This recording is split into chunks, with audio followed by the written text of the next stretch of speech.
Well, my name's Mike Huckaby. I'm doing a lot of production, remixing, DJing, teaching at UPhil in Detroit. Many of you might have seen the Real Scenes video produced by our resident advisor. And I'm teaching kids Ableton Live, amongst other programs there.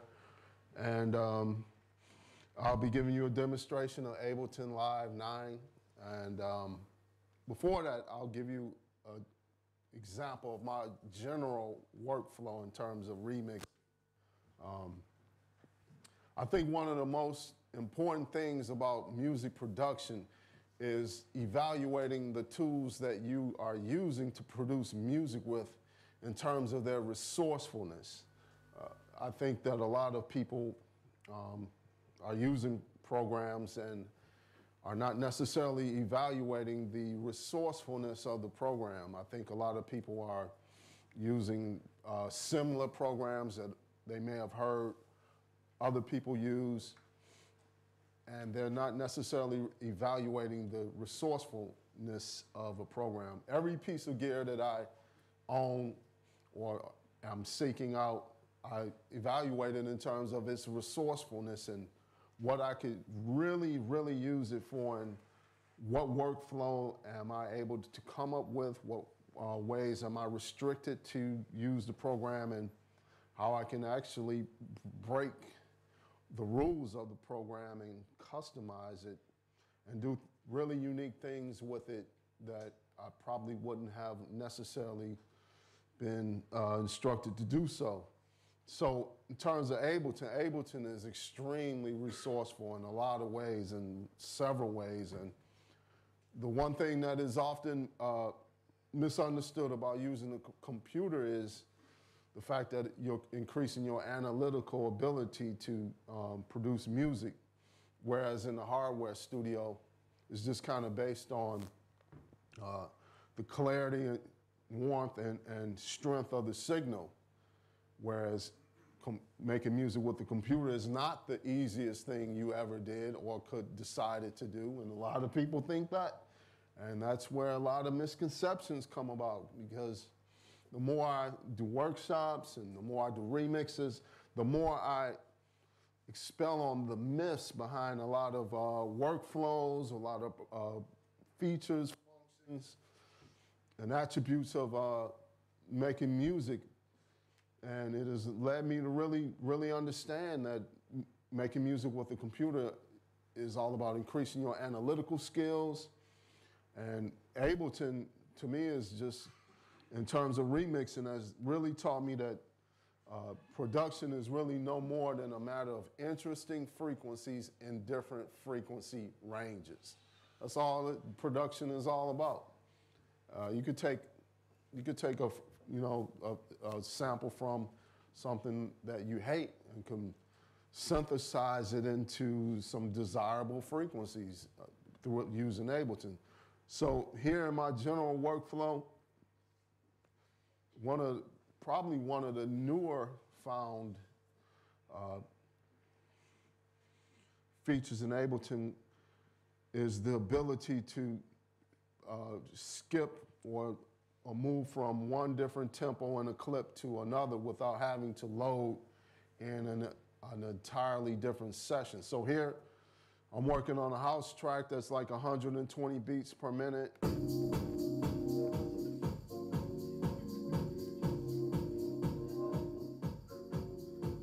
And then here, if I can switch to a hip hop groove. Same session. Now before, you would have to load up a new session for each one of those examples. So I can go from house, hip hop, drum and bass, back and forth, all in the same session. So how that's done is editing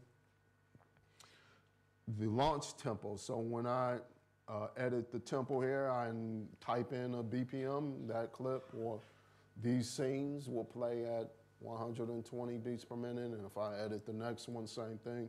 And I can also edit the time signature here. So if I'm playing here, if I'm Playing in 4/4 time, I can switch to 3/4 time, all in the same session.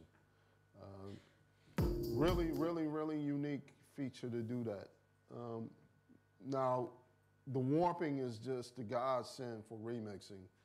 That's the premier feature related to Ableton, in my opinion, is its ability to warp. And I was in a club with my brother. He was playing percussion in a noisy nightclub, something similar like this, and I captured his playing through my iPhone and program, and I transferred the files into Ableton, and when we listened to it back, we were really interested in the dirty sound that being in that atmosphere provided and how it captured itself within the audio, and I thought I could use it. So here is his playing. As you can hear the. So that was just him playing randomly. I had no idea what tempo he was playing. I didn't instruct him to play at any specific tempo, and I was able to warp that audio into something that I desired, actually. So when we had warped it, it was able to be played with a drum kick, for example. So that's, just one of several different things that I use Ableton for. Now here in this clip, where we have just an example of a hip hop loop playing right here with a sample of an individual in the subway whistling.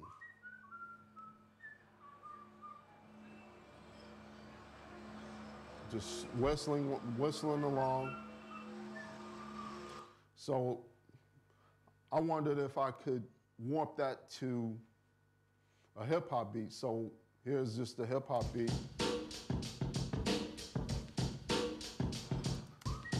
So here, it's not warped, but then here, when I warped it,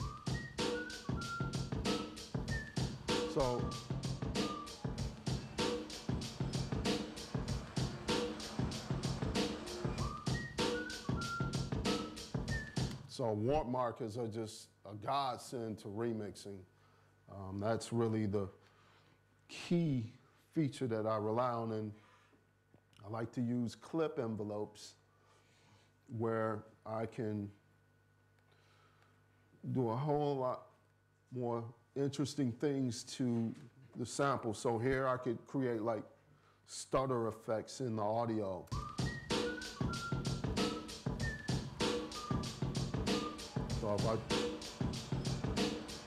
So here I can draw down the volume and create like a stutter effect in the divisions of 16th notes.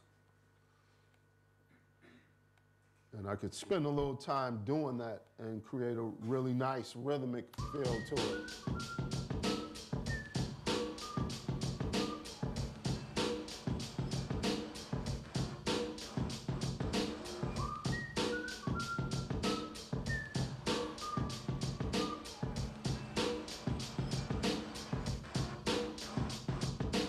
Or I could, if I erase that, if I don't want the rest of the subway noise to be played here, you can just draw it out at any point.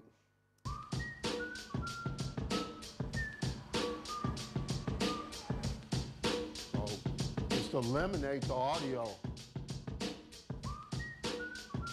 Then if I take the pen tool off, I can draw out the automation a lot more smoothly. Now in Live 9, I have the option to draw curved envelopes. So that's really unique feature in Ableton Live by just holding down the Option key. Now if I hold down the Command key, I can get a bit more finer editing here, but by holding down the Option key, I can draw curved envelopes.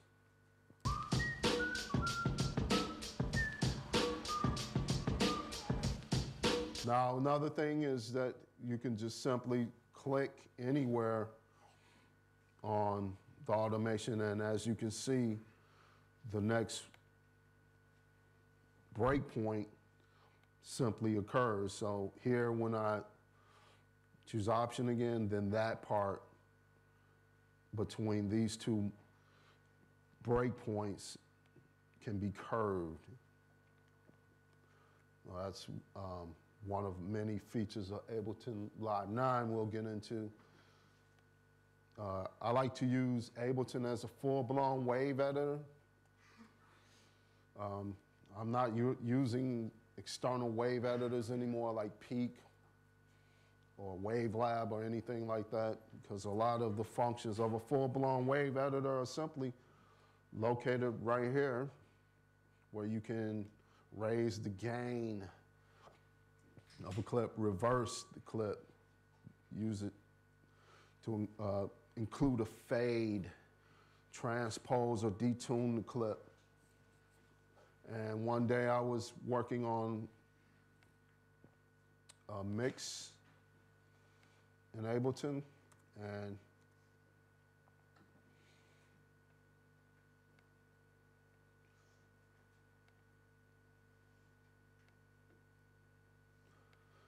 I was mixing on 2 decks, and the record jumped somewhere here, as you can see, and was, had a request for a podcast and had to turn the mix in the same day, and I started over. The record jumped again. I started over. It jumped again, and it had just occurred to me that all I had to do was just finish the mix and edit the part that jumped out. Now, when I did that, it also furthermore indicated to me that in terms of my vinyl collection, I could repair or restore my vinyl collection digitally by simply editing out the parts that have skips or pops or clicks and just replace it with bars, either previous bars or bars after the section, and replace it with parts that don't skip. So here with this,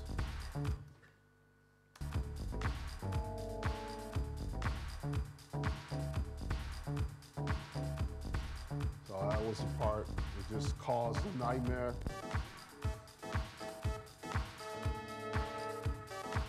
So somewhere around there, if I Command L, I can loop it. A lot of the key commands are really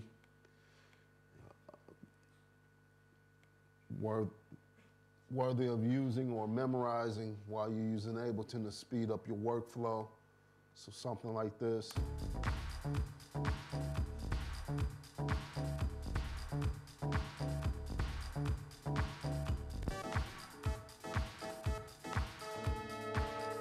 So here, when that is selected and I say delete the time,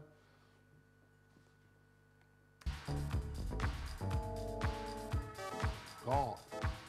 So the rest of the mix remains in time on the timeline because we selected delete time. So the rest of the timeline of audio remains intact. So that's really cool about using Ableton as a wave editor.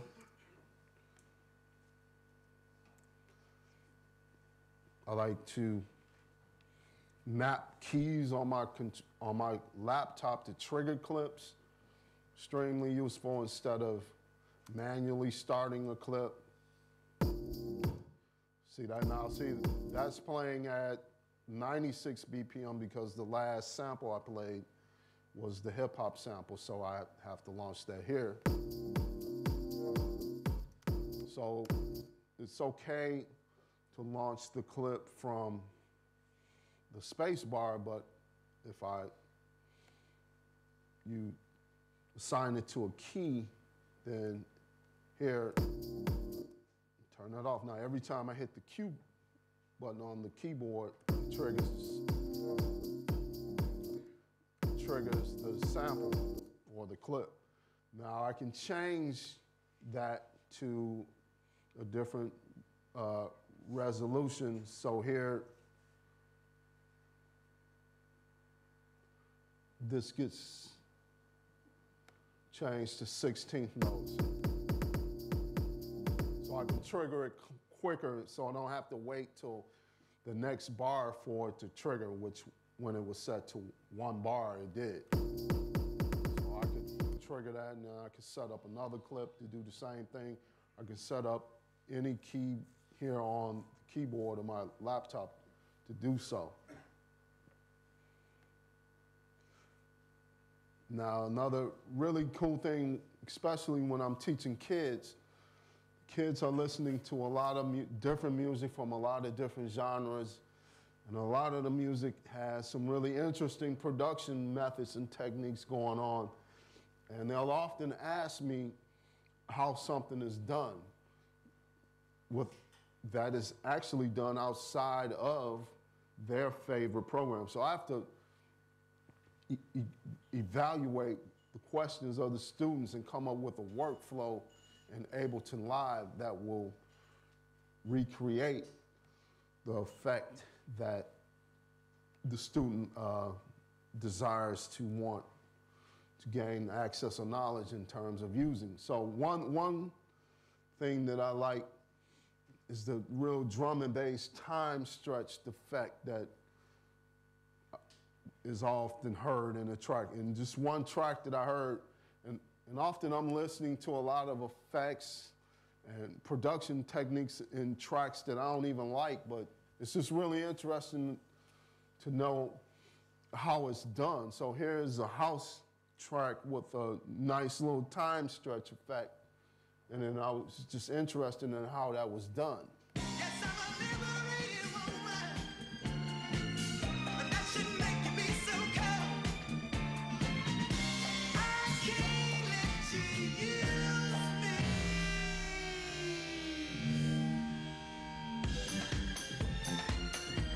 So I was really interested in how did he do that? And the interest in that came from an entirely different question proposed by a student. So I had two things that I had to figure out or solve at that point. And this is a really good example because just earlier here I just recorded my voice in saying Sub Club. And really noisy noisy background. Sub Club. So Sub Club. That's really good enough, actually. So the first thing I could do here is just warp this, and let's say like make this 2 bars long. Crop that. Crop the sample. So now that's, here. So if we crop that, now that's sound. And all of this audio right here is definitely unusable. It's not anything that I want. So what we could do here is go to clip envelopes.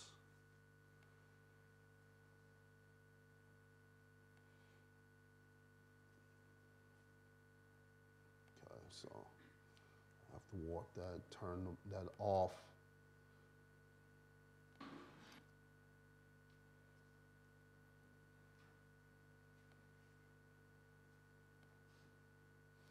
So here, if I just draw this out. The club.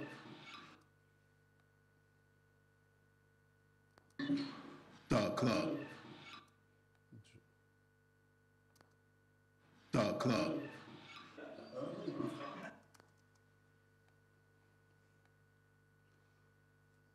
So here, when I just draw the audio. The club. So here I could just drag the rest of the audio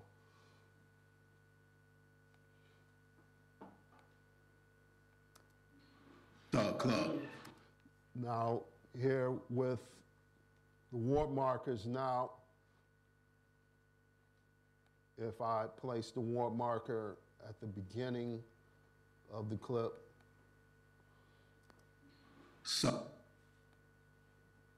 and said select the 1 so that it starts there.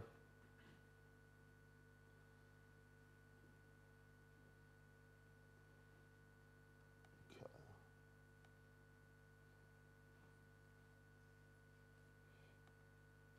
Or simply just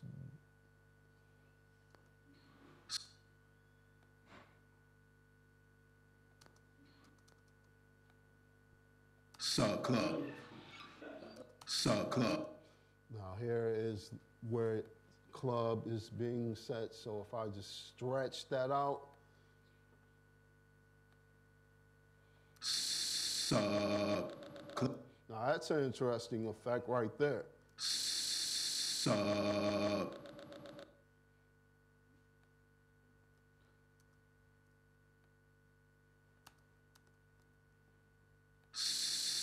So that's an interesting effect right there, but that's not what I'm looking for. And the reason that you hear that is because the wrong warp mode is selected. So I need to set this to complex. Club. So if I keep going, stretching that out, and just make that 2 bars here.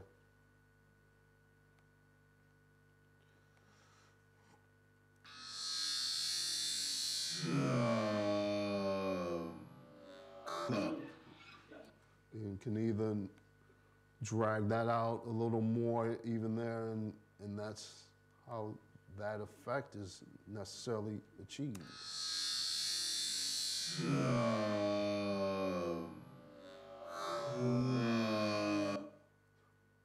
That needs to be drawn out.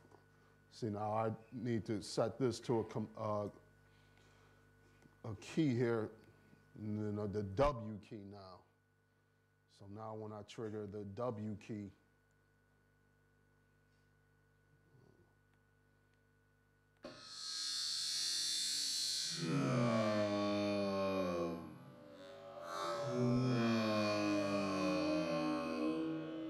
so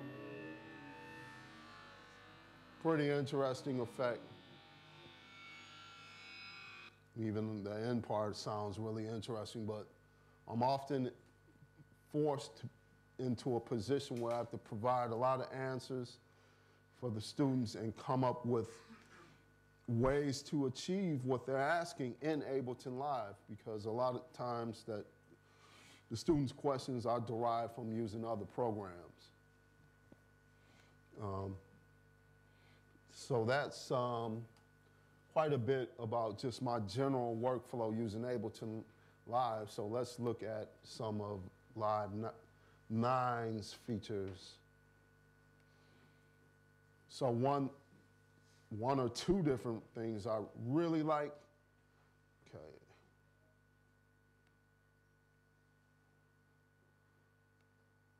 Wait a minute here. Sorry, this clip.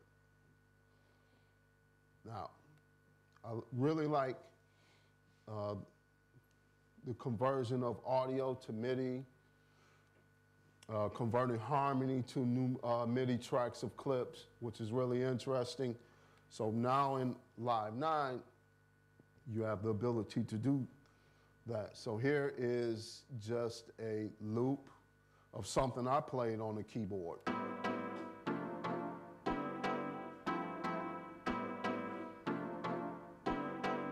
So that's just me playing and capturing the audio from one of my synthesizers. So there's no MIDI here or anything. So when I select convert harmony to a new MIDI track,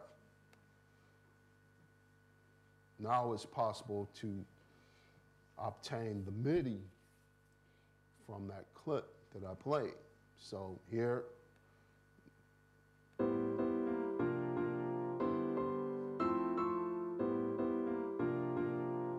and up against the original.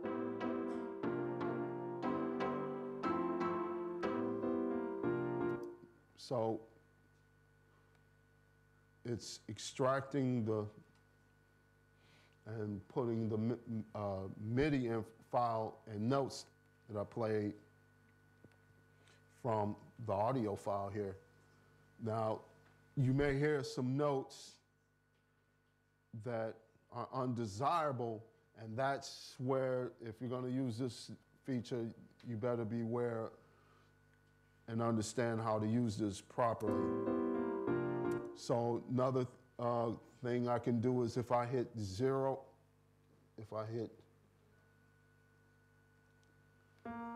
so there's a note I know that's undesirable, and I can move it.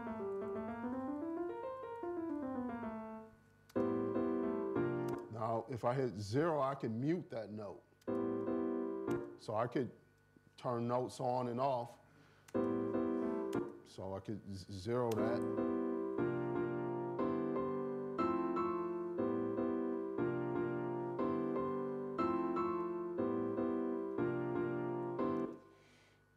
So that's pretty interesting. That's pretty accurate, actually, in terms of what I played. That's pretty accurate. You have a lot of transformational tools here now. So here, this is a 2-bar loop. I could duplicate the loop here by the duplicate button. Now that is 2 bars, 4 bars long.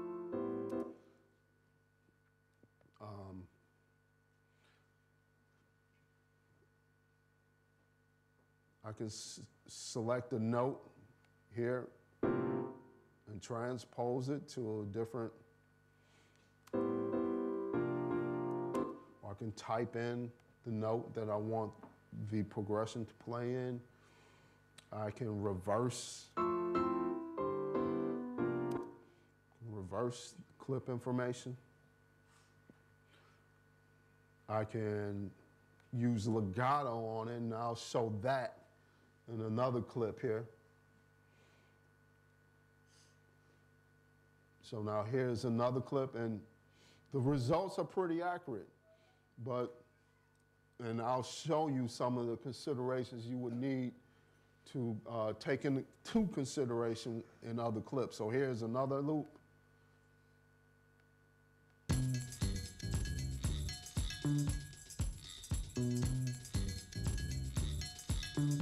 Now, I don't even have to use the context menu anymore to do that. All I have to do now is just drag that to that clip, and I get the commands come up. So I want to convert that to harmony.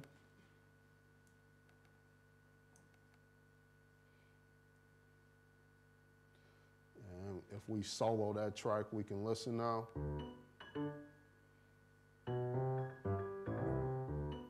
See, you hear extra notes, and so why do we hear extra notes? Well, it's taken into consideration the kick, the hi-hats, and everything that is included in the original loop, and it's actually reading that. So with reading that, it's actually including that. So been using this a little bit, I can kind of tell in 0. So that's kind of like these 2 notes, and you can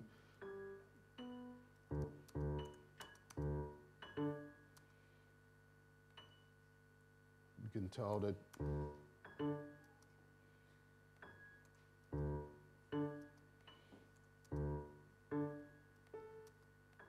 that note's out. This note, you wouldn't necessarily hear 2 notes right there.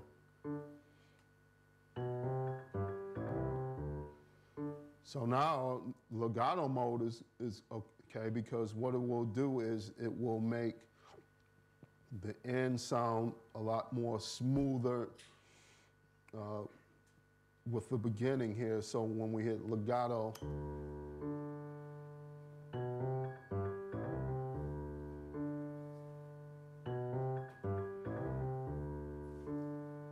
that's really interesting about legato. So now if we select 2 notes here, we can invert those 2 notes where the bottom becomes the top becomes the bottom. You also have note stretch, which is really interesting. So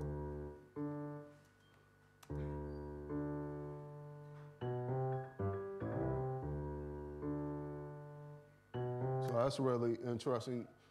And how and when you would use that,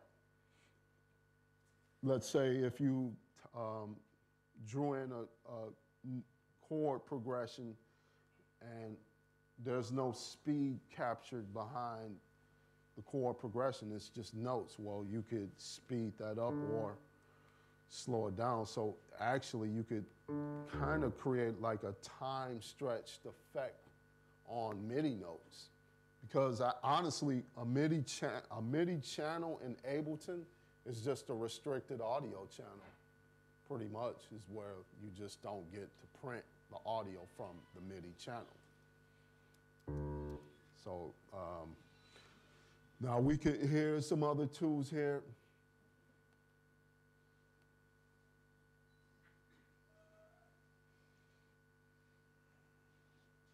With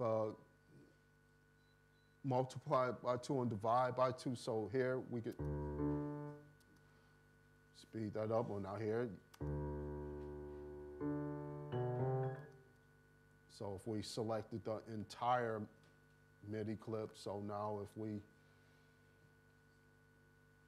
play a double tempo here, and then here we could divide that.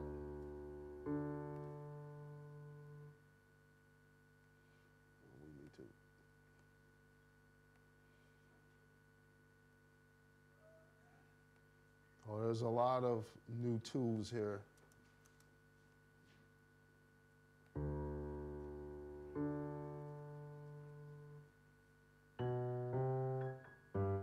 And I can help you identify the notes that you don't want to hear either, which I just heard these 2 notes.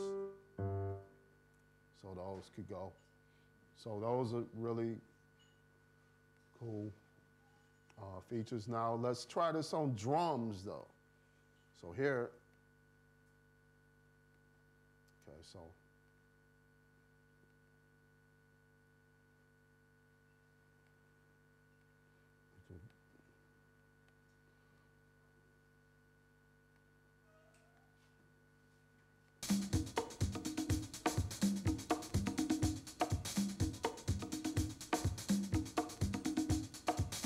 now let's convert the drums to a MIDI track. So here, when I select convert melody to new MIDI, convert drums to new MIDI track.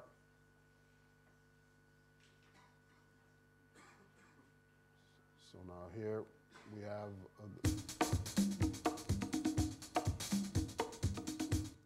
now here's the MIDI track or pattern of that loop.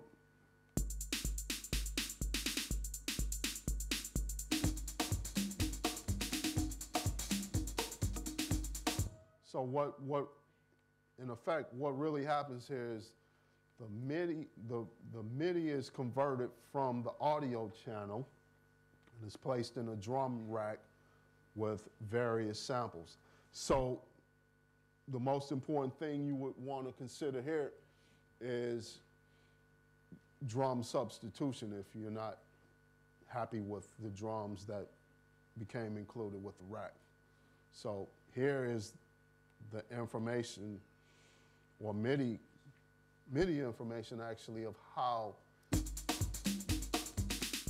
that loop is played. So what I would do here would just go in and substitute the drums of my choice to rebuild that loop to my choice or specification.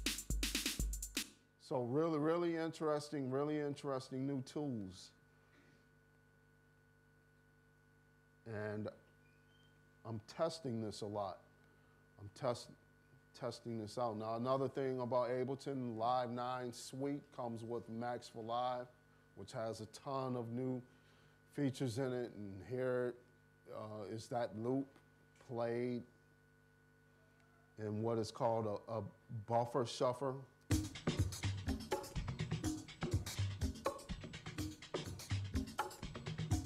So I have the ability to change the hits of the left and right. I can determine what hits of this sample will play on the left and right. I can include a stutter effect, and I made a couple of presets. So here is the amplitude or the volume being changed. So I can do stuff like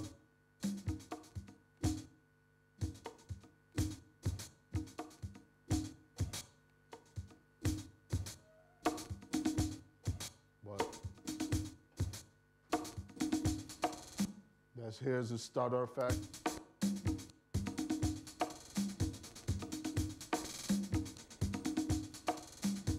So here you could go to pitch and change the pitch. So if I go to a new pattern,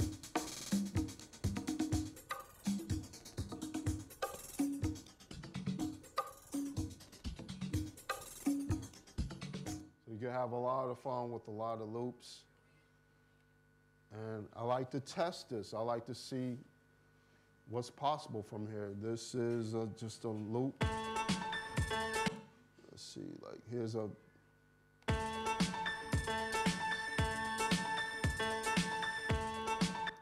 So when I convert the harmony to a MIDI track, let's see what we have. The results are pretty accurate. But as you can see, it's still including the kick, the MIDI information from the kick. So you can hear that already.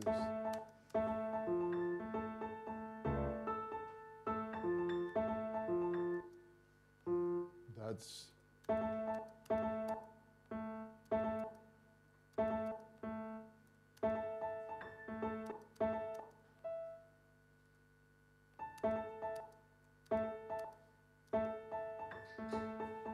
after a while, you can get really, after getting familiar with this,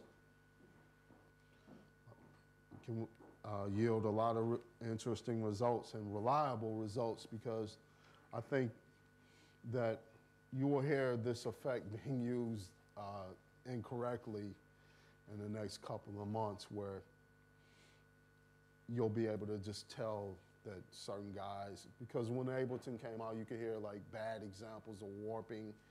You can hear the incorrect usage of a lot of the warping modes being placed on tracks. And I think you're gonna hear a lot of that happening in this function, where you'll hear like a lot of transcribing or converting from the original file to a MIDI file played with the wrong notes included. So how would I use this? Well, I've been taking music theory lessons for a long time. So what I would do is make sure that I have the notes that are included from the conversion process, and see the note information and try to replay that myself, because you want to bring some skill to the table no matter what. You don't necessarily want a new feature and new technology to hinder you. You want to be able to use that and not just rely on a magical button to just say, wow, you just provided me with something that I never knew about, or I don't even know how to control. You always want to maintain in control of the new features that are presented to you. Here's a drum loop.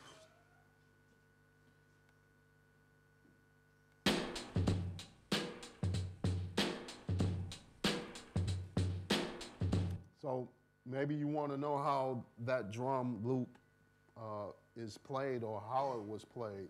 And that's really interesting to know, because sometimes, well, all the time, you're always building up your drum programming skills. So it could be useful to know how that's done. So if I convert the drums to a new MIDI track,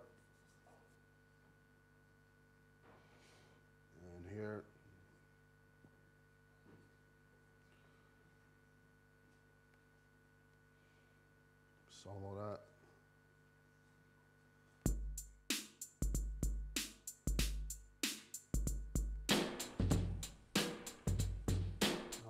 From there, it's just drum substitution, substituting the drums with more effective drums. Pretty accurate.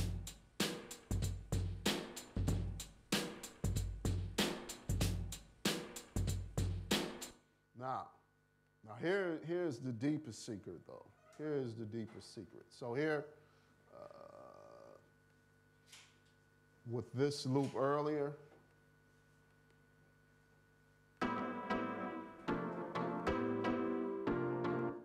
so let's say I got a remix. So say somebody asked me to do a remix, and all I had was the audio files of the remix. So now I can go back and see the notes that were played without being granted or having that file sent to me.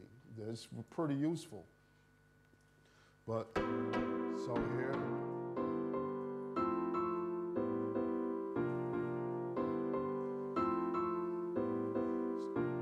That's the audio, that's the MIDI information from an audio file. So how far can we go with this? Do we just stay here? Do we just say we're happy with this? Or can we actually think? And yes, you can. That's, like, I don't want to have new technology presented to me that's just going to keep me in a box.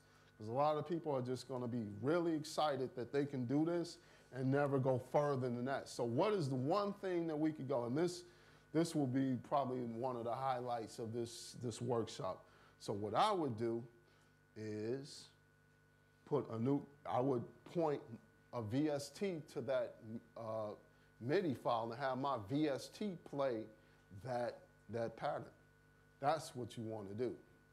So here, when I go into my plugins, and I'll have to go into like a lot of changes about the browser. The browser's been completely reorganized, where you have basically everything in the category of sounds and places. So here, now it's just possible to search for everything on your hard drive if you have it set up right. So here, when I say like, I know that sample was called Bra, and so it starts to show up where that file could possibly be. So if I click in audio files, there it is right there. I can search through my entire hard drive now in the Ableton Live browser. Really useful, highly useful that this has been reorganized like that. So now when I go to my plugin, all of my plugins are located. And let's say I want to pull up Massive.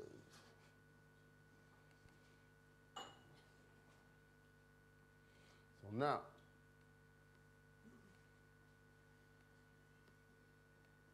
so here we have the piano playing back the audio file that I play from another keyboard. But you don't have to be restricted to just playing that. Now you could also assign operator and have it trigger that as well, a lot of the other Ableton instruments. And you can also have it point to your VST. So here in Massive, when I say I want the MIDI coming from here now. And there it is. So we want to just pick the appropriate track. Now, even deeper than that, that's where you can begin to synthesize a blank preset to your specification. Really, really just expanding, breaking out the box completely, even though that function is like a new, this technology is kind of like a new feature, but just break out of that. So here, now that's massive now.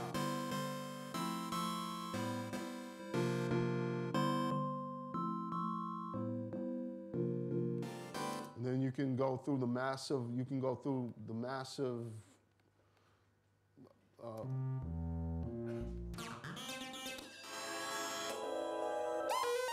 Now you could go just anywhere with the go into the pianos or whatever, and just select.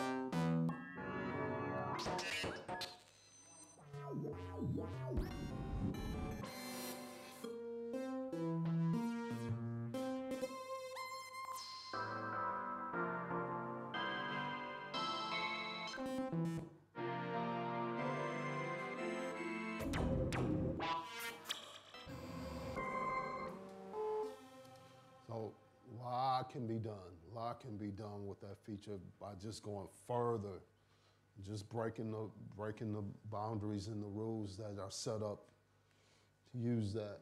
Now here with instruments, let's point that to operator. So now, so here's operator, and we want the MIDI.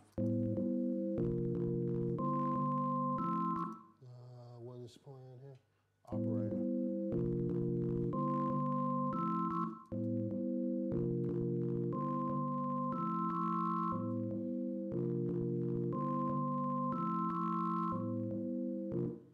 As you can see, that's playing operator now, or tension, or any of the other Ableton instruments, so that you can derive more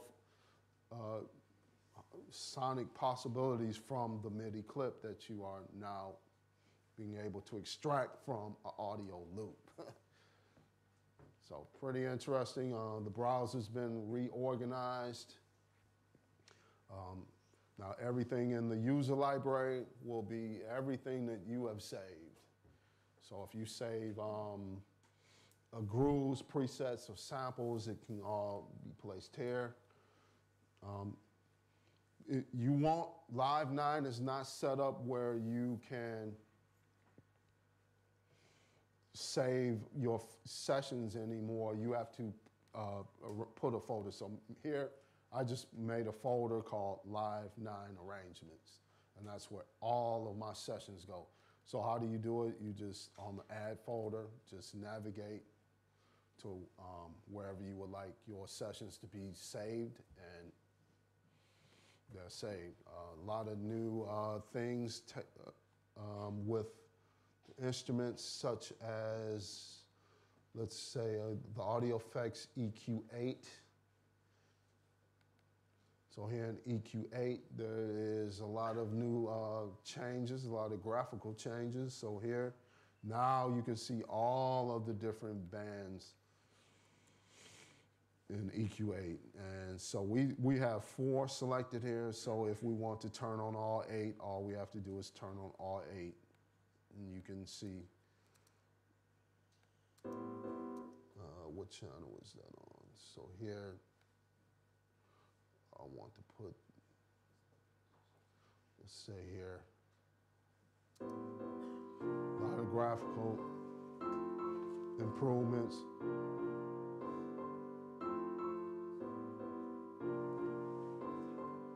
So now it's just a lot easier to see what you're doing. So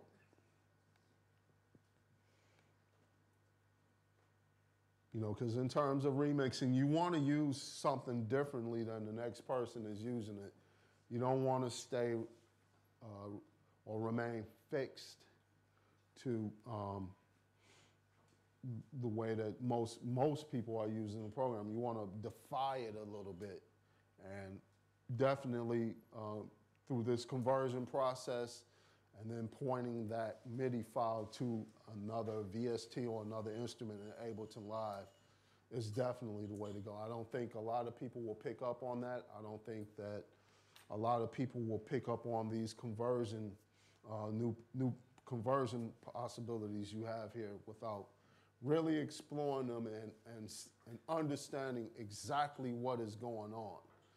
Because I'm sure that a lot of people are going to misuse it and have it play back incorrect notes because of a lack of of understanding of music theory. So you always want to bring something to the game. You always want to bring some skill to the game and not let the computer take over your creativity. You want to control that and shape that and actually guide it into the desired outcome or area of your choice. And when I saw this, I said, wow, wouldn't it really be cool to point that newly found MIDI information to one of my VSTs and start synthesizing a sound from scratch, just build it up. Then you could learn your synthesis skills a lot easier, I think. So that's a lot of what's going on in Live 9. Can cover quite a bit more, but I guess we probably want to open this up to a lot of questions at this point. So, any questions? Yes? Do you think that like the new technology that is helping people become as good at reducing quicker? Do you think it makes them become quicker?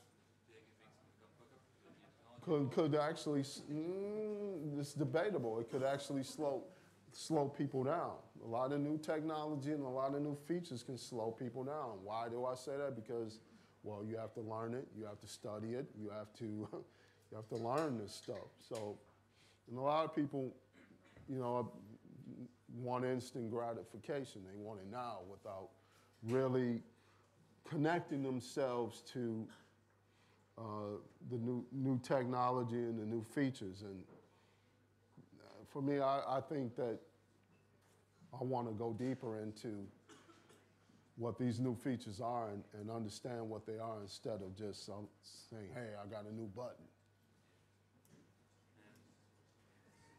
So do you think that like with the do you think that with now there's more like a visual aspect to it? Like for example, if you're equalizing or whatever you're doing, that you can see a lot more with your eyes in terms of in the program. Yeah, you can. With a lot of the, for example, with here with you know this view wasn't included in EQ8. You just had this view, so now it's a lot easier to turn on the band and see actually what's going on. So, really great improvement if you ask me.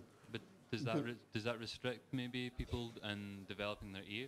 Do you think? Excuse me? Do you think it restricts people in developing their ear, or is it that it's no longer relevant or as relevant? It is relevant. I mean, because the skillful musician will always bring something to the table in relation to what's at the table. Yeah. I think that's what separates the amateurs from the professionals is what do you bring to the table instead of just taking from what's there.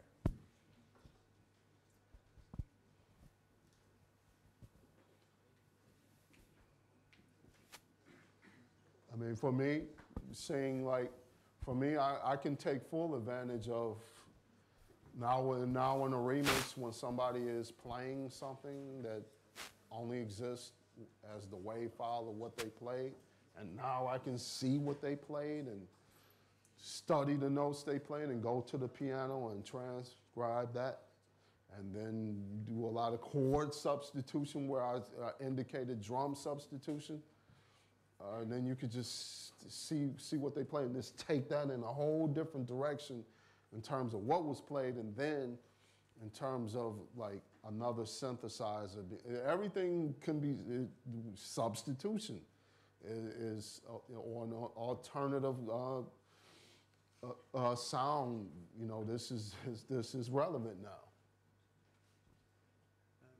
Do you think with the new features like the where you put the sample in and you converted it to a MIDI file, do you think with features like that it's taking a lot of the like the musicality that a producer needs these days to make music, and it's kind of making it more that's accessible? a relevant question. That's a relevant, because there's going to be two types of people that use this, and it's going to have the two types of effects on people. People are going to become dumber, and some people are going to become smarter.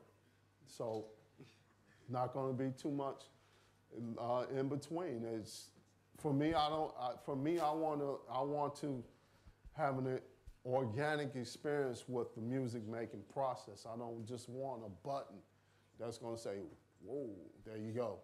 I want to engage. I want to engage in the music making process. Now that's just me, but I think it's important to engage in the music making process.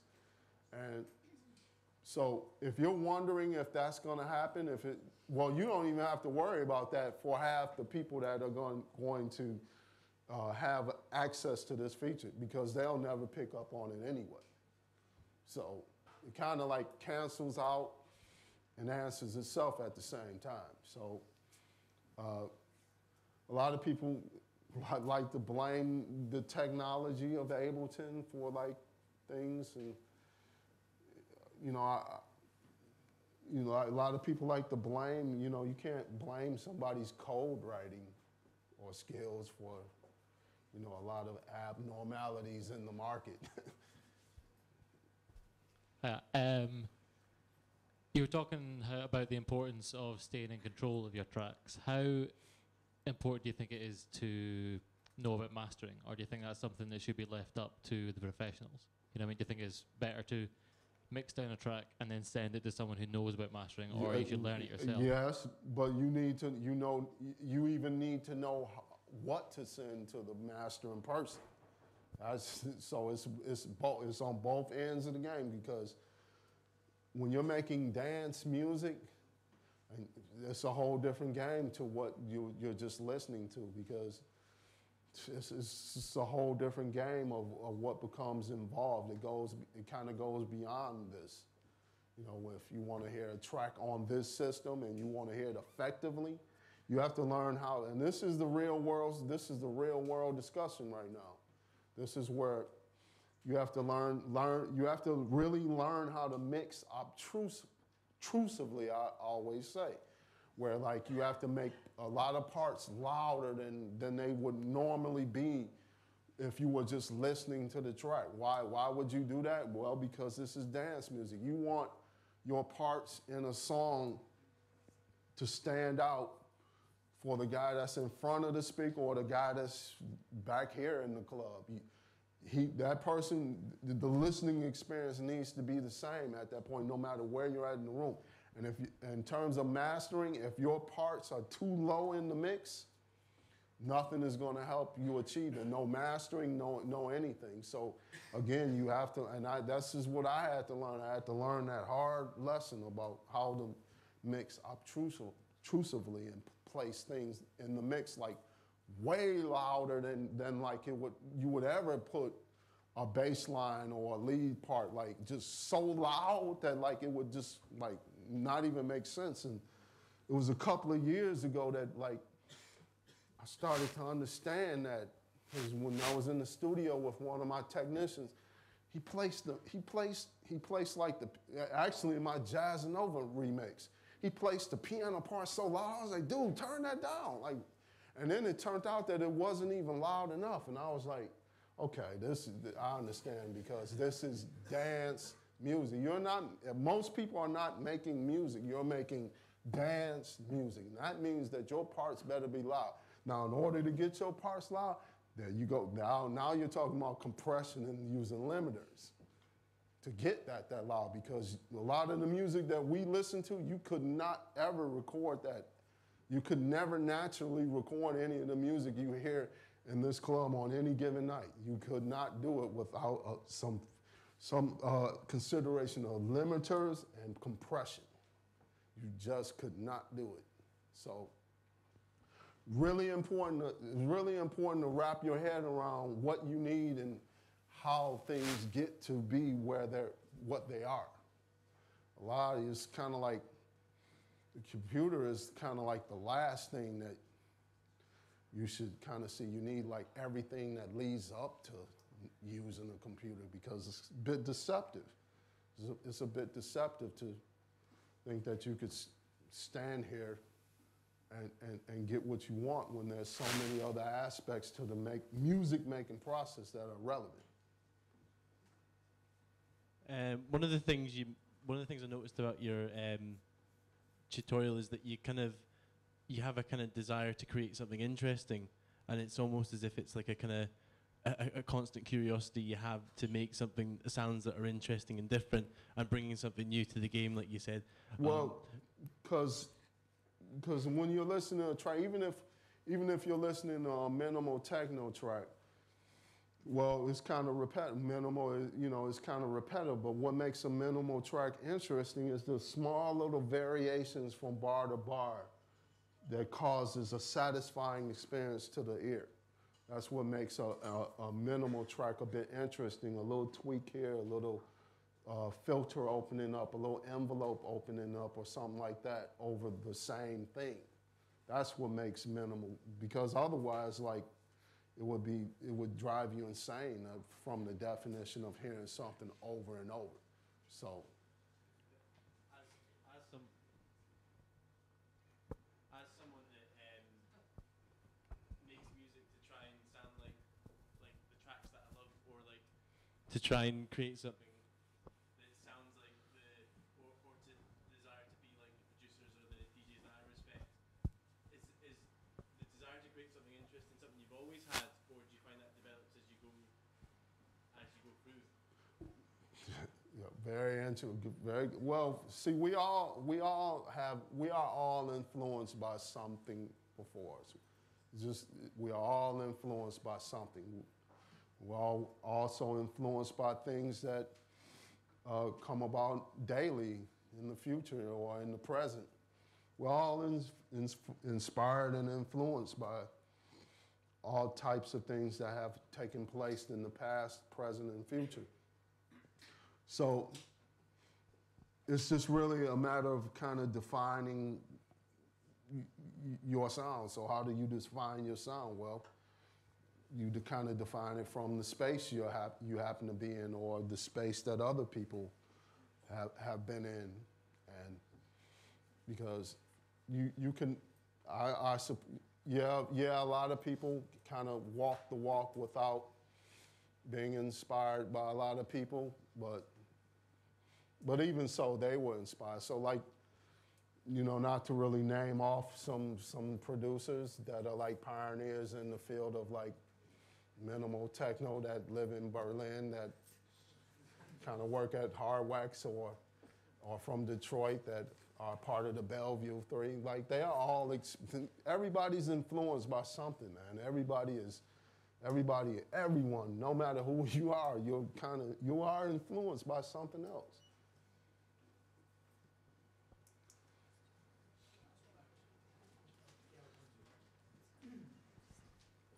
You were saying about is that working? You were saying about how you were learning theory to stop your computer taking over your imagination. Is there anything else you do?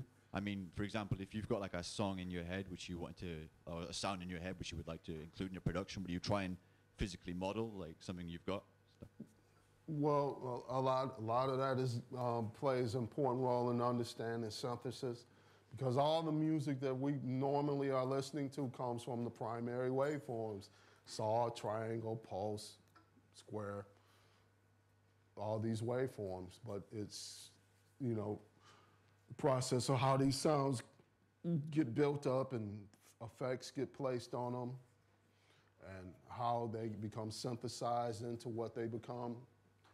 And that's a bit of the musing aspect of making music, but it's a lot of smoke and mirrors in electronic music. It's a lot of smoke and mirrors, and a lot of guys saying that they made it this way, but they really made it this way in the interview. And so you don't know, and you're off going by what he said. But what he really said was trying to keep you away from his sound. So it's a lot of smoke and mirrors in this game. So you better know you better be up on your synthesis when a guy tells you that he got this sound from this way, and you know better because you've been studying your gear, and that wasn't right, and that wasn't true.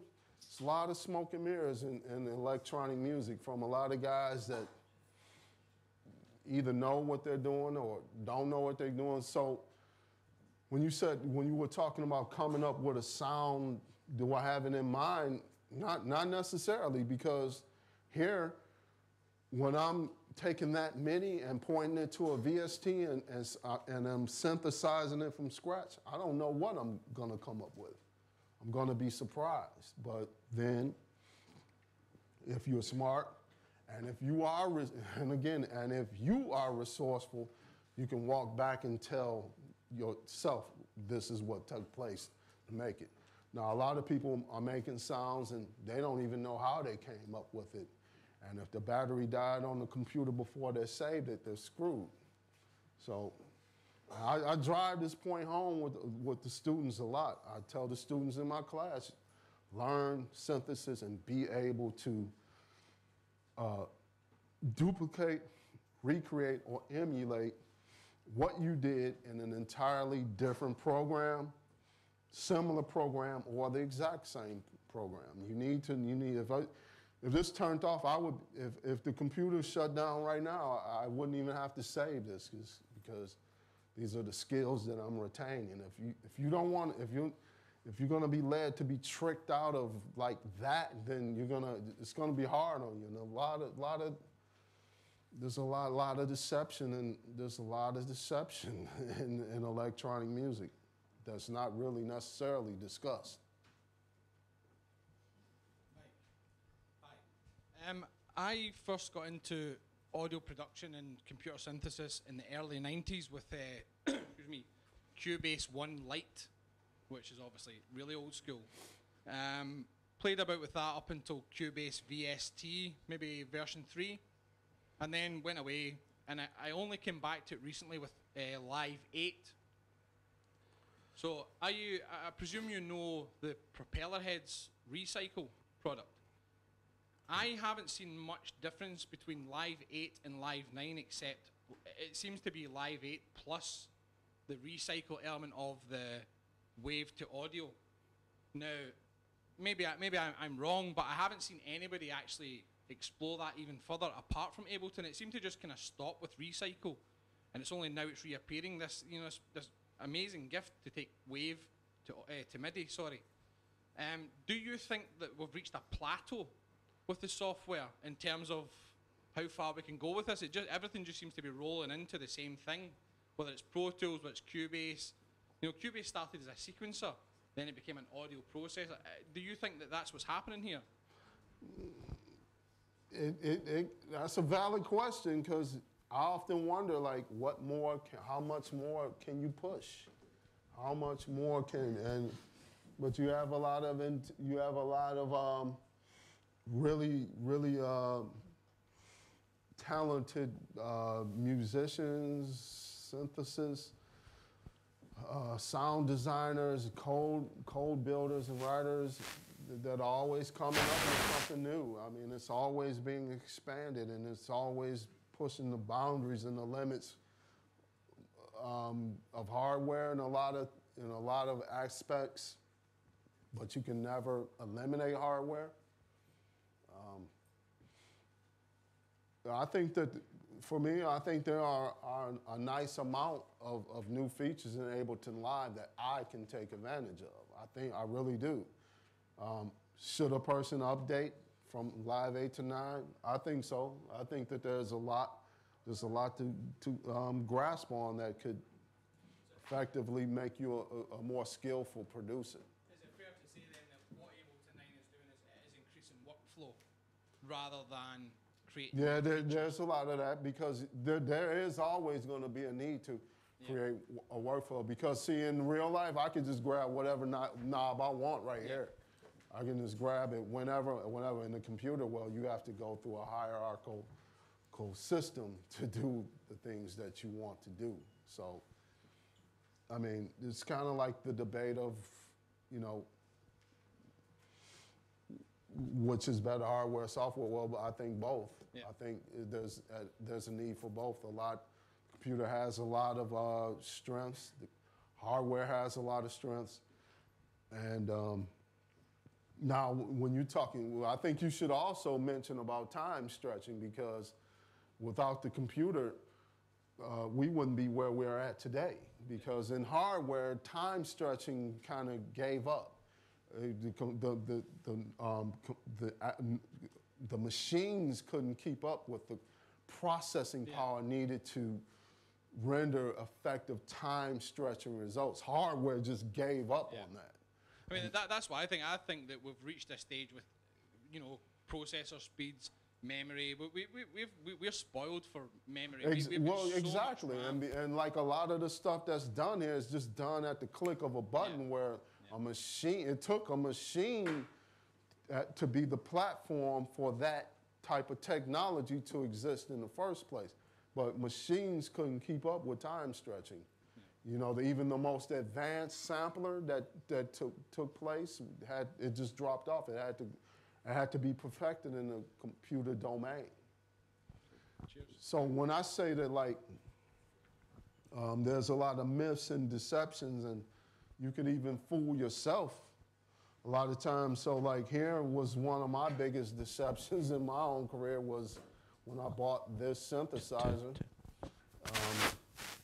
Legendary synthesizer by Waldorf. So actually, I called up one of the salesmen. I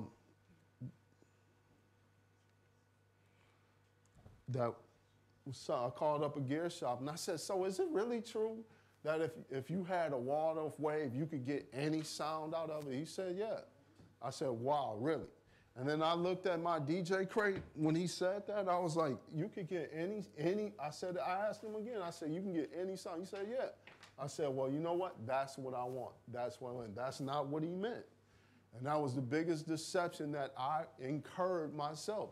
Because what he meant when he said that you can get any sound out of it, he meant through the harmonic spectrum from bass to brass to string to wind and back. That's what he meant. He did not mean from record to record. He meant from subtractive synthesis and back, and all the synthesis methods available in that board.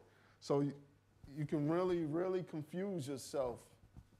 You can really, without obtaining a nice amount of synthesis, understanding of synthesis and signal flow and the way things work. And that really was a good, bad thing at some points in my career, but it was me that fooled myself.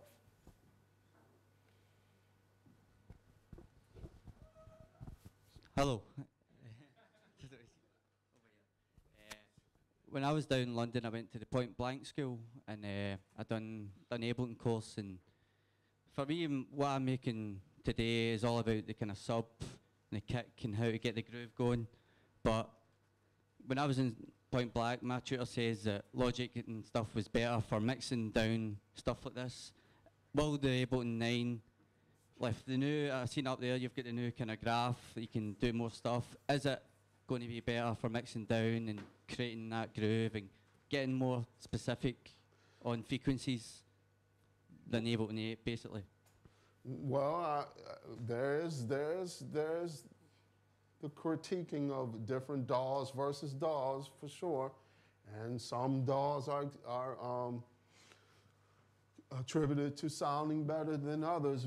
But I make a statement that Ableton doesn't sound like anything. Ableton sounds like the person using it. So again, if you don't like the sound of something, like, don't use it, or use it for up to a certain point, and then extract your files or stems and put them in another DAW's environment if you like that. I think too many people think that they have to remain in a certain environment when you don't necessarily have to. It's always a blessing of taking the signal out of the computer, running it through analog, and running it back in. I mean, that's the way most people are doing production. I mean, at some point, you cannot Well, some people say you can eliminate hardware. I say not. I say that it's a vital part of the production process. The computer is a vital part of the production process at some point. So for me, even when I can play a lot of tracks that I actually did here, because let's see, the upstairs. Because I had to okay.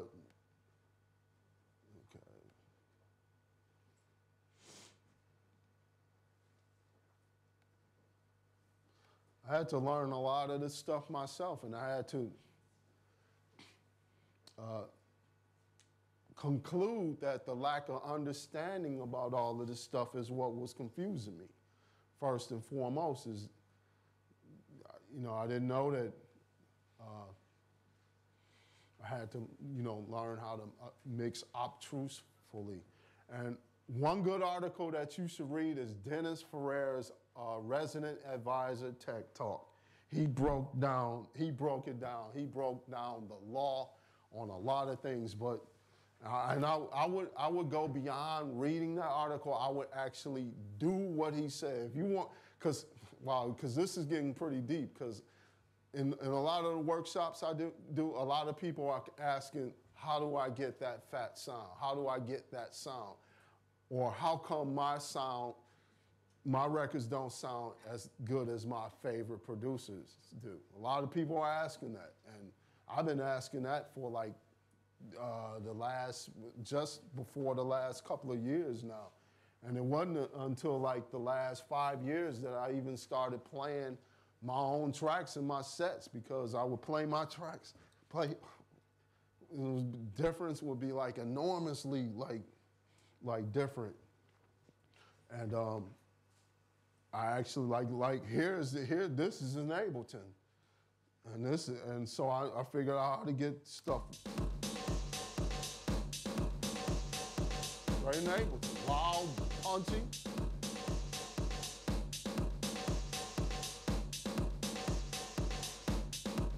So, the thing is, with a lot of compressors and coming out, coming back in, warming it up, he talked about a lot of that. He talked about the selection of sound cards, and I have some advice about sound cards that would kind of hurt your feelings, though. And if you want me to tell you about a sound card, but it'll hurt your feelings, I can tell you about a sound card. You won't like the answer, though. Any sound card up under 1,500, sorry to say it. Any sound card up under 1,000, 1,500 and below, it's kind of like you can hear what a piece of equipment costs is what it sounds like. That's it. That's what it sounds like. So when you see a Manley compressor costing $8,000, that's what it sounds like. Because see, Manley sells $8,000 compressors, EQs, preamps, and guess what? None of them go on sale. Manley doesn't have sales. The Manley does not have. They don't go on sale. So that what it costs is what it sounds like. So. And this is like a real world conversation right now. This is not like, pulling a stunt on you and telling you like something differently. Because if you want that sound, you got to. It's all about that. It's just as simple. Like a lot of people, but when you get this stuff, you have to know how to use this stuff. You have to know how to use it. You have to know how to use it. You have to learn how to route it. Another crucial thing is your cables. Cables make a difference. And I had some really inferior cables in my system. And I changed them and was like, whoa, what? I was like, I couldn't believe the difference that a good cable would make. Please don't use inferior cables though. When you're going from a synthesizer into your sound card, please use the most expensive cable you can find. If you trust me, if you have some inferior cables or just a generic brand of cables. If you replace them with, and just even if you can't really afford them, just get 2 pair. Just get 1 pair. Just get 1 stereo pair of like 50-pound cable, Mogami. Well, so I don't know what cables are here, but please just get 1 and just use them everywhere. If you can't afford like a chain or a snake of some cables or 8 pairs or something, just get 1 and use it for recording the signal. It will make all the difference. That's where the beginning starts, is your cables. A lot of things are not discussed that make a difference. For me, UA, this 4710. And see, I can tell you this, I don't care. I mean, who's going out to buy it? Not hurting me. That's the champ right there. That's the champ. That's right there. You can hear the money. You can hear it. You can hear it. See, because a lot of people, you tell them what to do, and then they don't like the answer. They're like, man, how can I get my track? Because a lot of people are asking me now, like, how you get your tracks to sit so good, man? I mean, what's going on? Like, can you give me some advice? A lot of people are asking me, and when you tell them, they don't like the answer. They just don't. Well, man, tell me something different. Tell me something else. Tell me they want a substance. No, it comes down to spending some money on something that makes it sound good. And some pieces of gear have their limits. Some pieces need, to work in conjunction with other things. It's just that, because the mastering aspect is coming up a lot. That's coming up a lot. A lot of people are just scratching their head and wanting to know how they can get this sound, and because a lot of times you're listening to deceptive frequencies when you're using a computer. And this is hard gain knowledge here. Because like now, I can't say it enough. I play my own tracks now. I used to didn't play my own tracks because they didn't sound as good to me. Get it? Yeah, great groove and everything. Just one punchy enough. Because you're looking for like 4 different things in the track: the loudness, the warmth, the clarity, and the punch. That's the 4 elements of production that you are looking for in the track. And if you don't have either one of them, something about your track is going to suffer. A lot of people just do not want to hear the truth about what it takes to get a good sound. But if you read the Dennis Ferrer Tech Talk, read it. He broke it down, but you have to really go out there and do what he said. And if you can't afford a great sound card, get an Apogee Ensemble. Just a 2-channel sound, but quality AD and DA converters. Really great sound card. It's like a $2,000 sounding sound card but just with 2 outputs. So at least I just told you right there what you need to use in terms of like getting a good sound.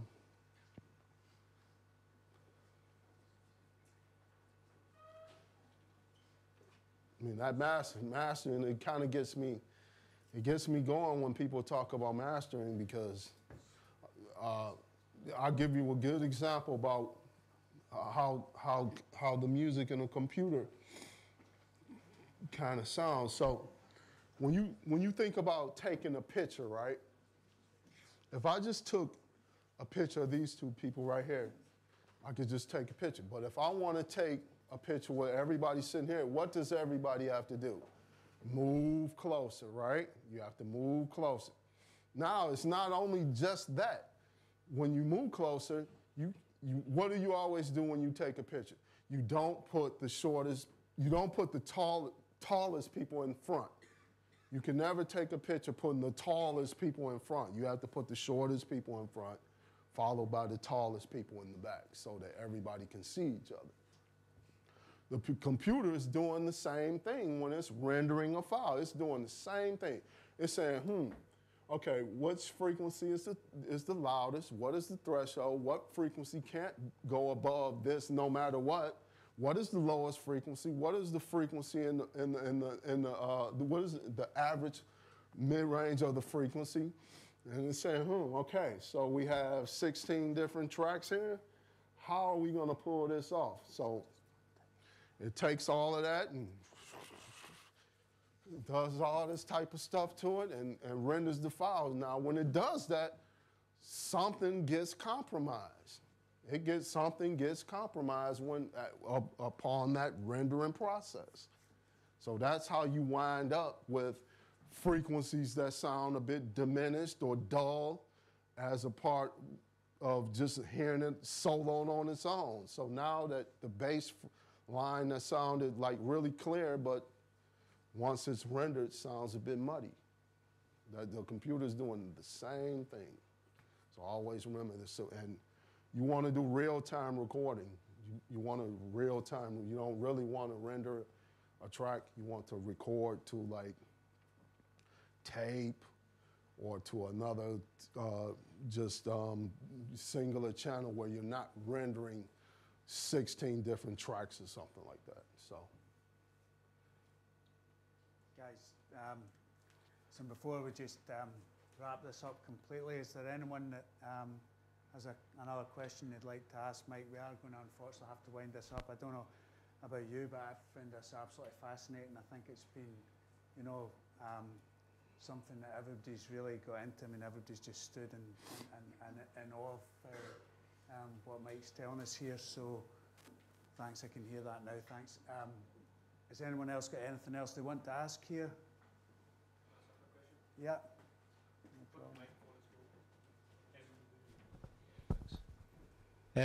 What advice would you give to people who are just starting out in production that don't have a musical background? I'm sorry, I didn't hear. What advice would you give to people like myself who are just starting out to sort of learn the ropes of production, but don't have a musical background? Okay. Learn a bit about synthesis. Learn what waveforms contribute to what sound. Really important, because if you're trying to make like a pad sound or something like that, try to figure out what sound you would start for. Learn a little bit about synthesis. Learn. I mean, cannot be not included in this conversation. Learn a bit. If you're starting out, really learn. I mean, learn. It's a lot. You could. I mean, it could be a little bit overwhelming though. Because you will need to know a bit about compression and how to get sounds loud. You need to know a lot if you want, because a lot of people want it now. So, in terms of answering that question, you want to learn a little bit from everywhere. You want to learn a bit about how to get your parts to sound as loud as they can, and even mixing them as loud as you can without going in the red. And again, when you're talking about that, that's a conversation about compression and using limiters. So really, I would say about sound creation, sound design, using what waveforms, studying the flow of a synthesizer. Just take the smallest subtractive synthesizer you can and just make sure you understand stages of the envelope, the differences between the waveforms. So in closing, I would say that I really do use Ableton. I really rely on Ableton. I think there's a lot of great features in Live 9 that taking my skill from the past to the present to the future can really sharpen me, and that's no lie. That's not me pushing Ableton right now. I think that I really did share a really valuable tool or production technique with you that I probably would not necessarily say in most of my workshops, but pointing your VST or another instrument to that newly found MIDI file is something that I guarantee you that a lot of people are not going to investigate. I guarantee you. I guarantee you that they won't. And there's a lot here. There's a lot in Ableton that could really put you up on top of your game. Now, if you don't like the sound of Ableton, which is something that a lot of people, because some people like another program for the sound quality in there, but they love the sound of Ableton, they love the feature set in Ableton. Well, okay, sure. Well, just use it and export your stems into another environment. Okay, guys. Well, unfortunately, I'm sure we could keep this going a lot longer because this is just, I mean, Mike, it feels like Mike's just really getting into his groove with some of this stuff. And like I say, it's been a really fascinating insight. And I'm sure for a lot of people, an absolute inspiration, actually, to hear Mike talk with such passion and obvious knowledge about a subject that he's a master in. So sad, but we are going to have to wrap it up here. Guys, listen, thanks so much for coming down and in your numbers tonight for this. And before we all go, let's just hear one big round of applause for the man, Mike Huckaby.